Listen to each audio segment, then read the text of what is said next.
Hello, welcome to the fishing series. In this episode, we're going to be talking about two different types of fishing rods, fishing reels.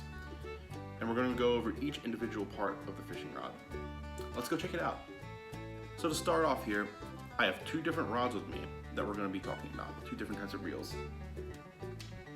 This one here is called a reel. It's called a bait caster. And this one here is called a spin reel.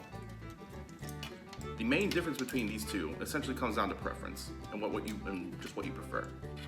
The bait casting reel here does offer some more durability in that it can handle some larger lures and experienced users can achieve much further casts. But that doesn't necessarily mean that pro fishermen and experienced users will only ever use a bait caster. Again, it just comes down to preference. There is another type of reel called a spin caster. I don't actually own that, and there's a bunch of other different types of rods of varying sizes. For right now, we're just going to focus on these two, and mainly this guy, just to keep it down to basics. With that out of the way, let's start talking about the individual parts of the rods.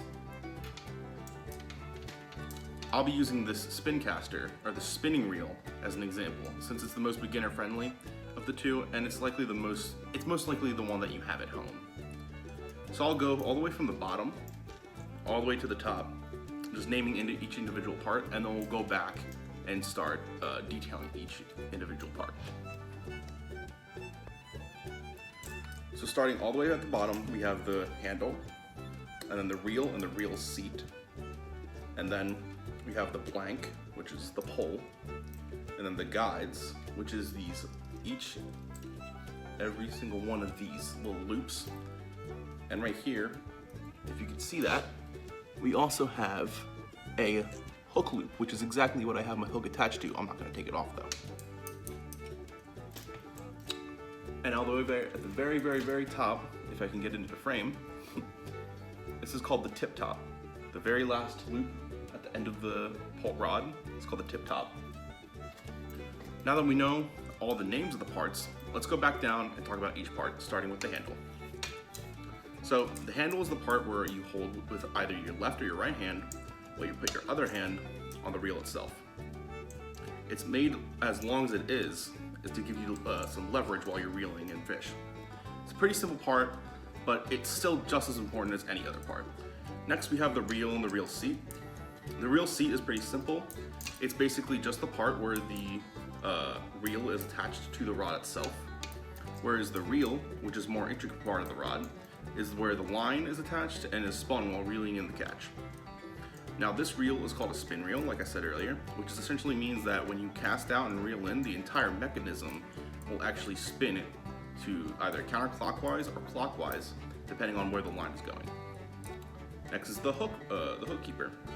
This part is exactly what it sounds like. It's a little loop for where you can attach your hooks, so when you're moving around and the hook is out of the water, it won't swing around and hurt anybody. After the hook keeper, we have the guides.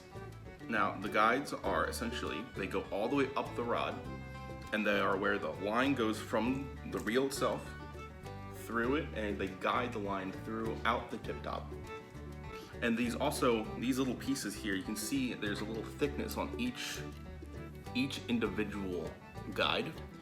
These essentially just help keep the rod together.